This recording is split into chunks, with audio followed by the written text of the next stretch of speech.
எனக்கு எதிராக தூண்டி விடுறா. அந்த அளவுக்கு அவளுக்கு தைரியம் வந்துருச்சு. யாரு? உன் மகனை நந்தினி தான் தூண்டி விடுறாள். இல்லைன்னா அவனுக்குள்ள அப்படியே தாய் பாசம் தாண்டவ மாட்டோம். அப்பையில இருந்து உன் மேல கோவமா தானே இருக்கான். நான் சொல்றேன், இனிமே இந்த வீட்ல பர்த்டே கொண்டாடுறேன், அதை பண்றேன், இதை பண்றேன்னு ஏதாவது நடந்துச்சு அப்புறம் நான் சும்மா இருக்க மாட்டேன். இதான் லாஸ்ட் வார்னிங். என்னவா டாடி? என்னவா? டேய், அதெல்லாம் ஒண்ணும் இல்ல, நீ கிளம்பு. இல்லையே டாடி. ஏதோ திட்ட மாதிரி என் காதுல விழுந்துச்சு. நந்தினிக்கு பிறந்தநாள் கொண்டாடினதை பத்தி ஏதோ திட்ட மாதிரி என் காதுல கேட்டுச்சே டாட்.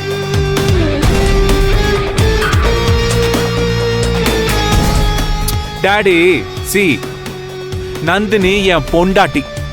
அவளுக்கு நான் பிறந்தநாள் கொண்டாடுவேன், கேக் கட் பண்ணுவேன், கிரீடம் வைப்பேன், என்ன வேண்டாலும் பண்ணுவேன். அதுக்கு எனக்கு எல்லா ரைட்ஸும் இருக்கு.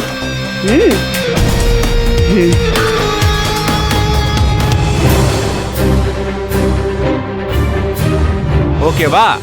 அத பாக்குறதுக்கு இங்க யாருக்காச்சும் பிடிக்கலன்னா அவங்க ரூம்குள்ள போய் கதவை நல்லா இறுக்கமா சாத்திட்டு உட்கார்ந்துக்கலாம்.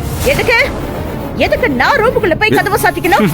அதெல்லாம் சொல்றதுக்கு அவனுக்கு எந்த ரைட்ஸும் கிடையாதுன்னு சொல்லுங்க. இது ஏன் வீடு, நான் எங்க வேணாலும் உட்கார்ந்து என்ன வேணாலும் பேசுவேன். என்ன சிரிச்சுக்கிட்டு இருக்கான்?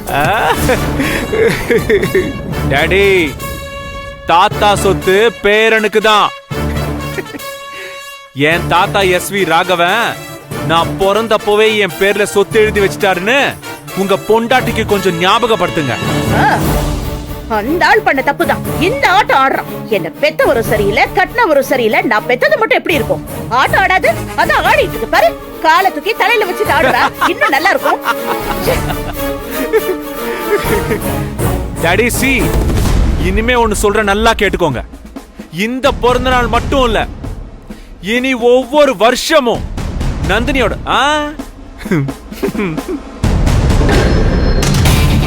என் பொண்டாட்டி நந்தினியோட பிறந்த நாள இதை விட கிராண்டா பெருசா கொண்டாடுவேன். ஓகேவா டாடி? இத பாருங்க, இதுல யாருக்காவது அப்செக்ஷன் இருந்தா இப்பவே சொல்லலாம். யாருக்கு அப்செக்ஷன் இருக்கு? ஆட்ட ஆடு, யாரு வேணாங்கிறது? ஒன்னு பெற்றதுக்கு நான் இன்னும் அசிங்கப்படணும்ல. எல்லா புகழும் என் தாய் குலத்துக்கு. ஓகே. ஐயோ சாரி டாடி, பாய்.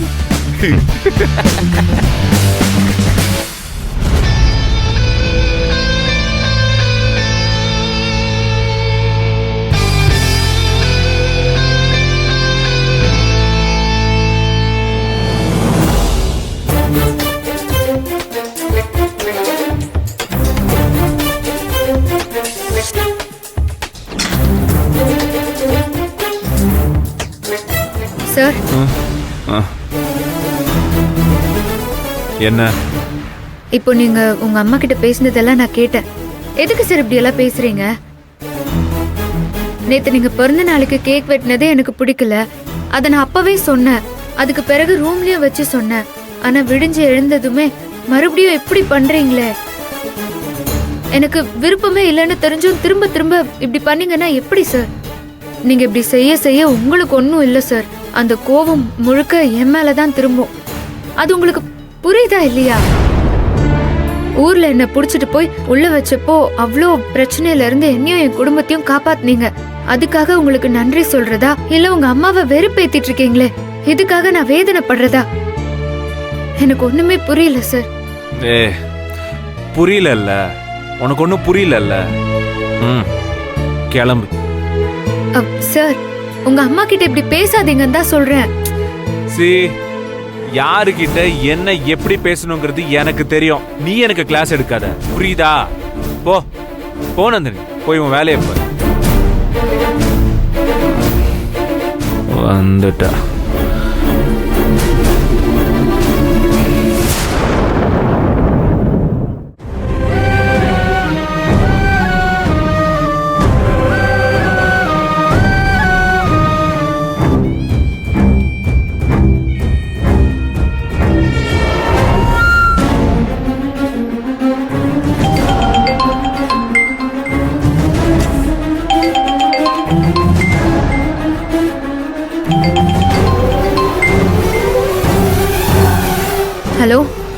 என்னடி தோட்டக்காரி, என்ன ஜெயிலுக்கு அனுப்பிச்சிட்டு நீ மட்டும் உன்னோட செல்ல புருஷனோட ஜொல்லு விட்டுக்கிட்டு அலைஞ்சிக்கிட்டு இருக்கியா? உன்னை சாதாரணமாலாம் விட்டுற மாட்டேன்டி. ஏய் நீயா? நானேதான். என்ன என் குரலை கேட்டா அப்படியே நடுங்குதா? எப்படிய இன்னும் 90 நாள்ல வெளியில வந்துருவேன். வந்த பிறகு உன்னையும் உன் குடும்பத்தையும், உன் பாட்டி, உங்க ஒப்ப, உன் தொங்கச்சி எல்லாரையும் சின்ன பின்னமா சதைச்சு உன் குடும்பத்தையும் உன்னையும் நாரடிச்சு இந்த ஊரை விட்டு துரத்தல தொர்ராசுமவன் சுதாகர் இல்லடி. இத கண்டிப்பா நடத்தி காமிக்கிறேன்டி.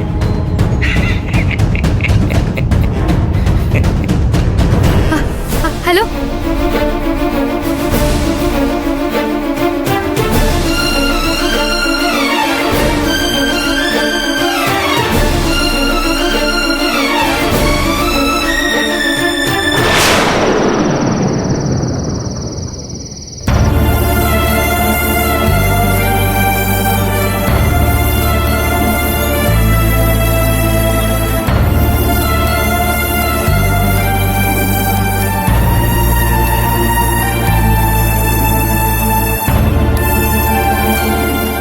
சுதாகர் 3 மாசத்துல வெளியே வந்துருவேன், உன் குடும்பத்தை காலி பண்ணிருவேன்னு மிரட்டுறான்.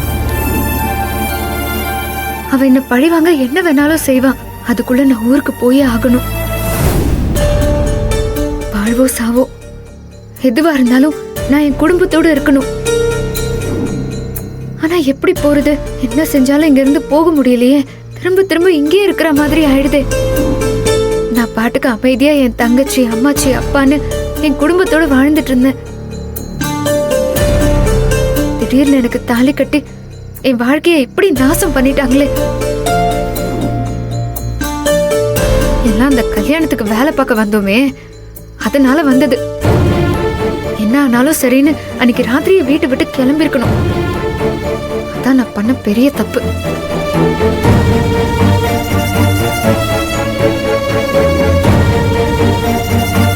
அப்படி நீ வீட்டுல இருந்தா என் பையனை அக்கறையா பார்த்துப்ப. அந்த அக்கறையே அவனை மாத்திரும். குடியில இருந்து மீண்டான்னா அவனே அவனை பார்த்துப்பான்.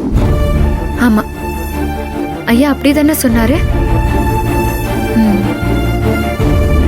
உன்னை கெஞ்சி கேட்கிறேன், ஒரு 6 மாசம் நீ சூர்யா கூட இருமா. இப்படி இருக்க சூர்யா கொஞ்சமாவது மாறணும். அதுக்கு உன்ன மாதிரி ஒரு பொண்ணு கூட இருக்கணும்.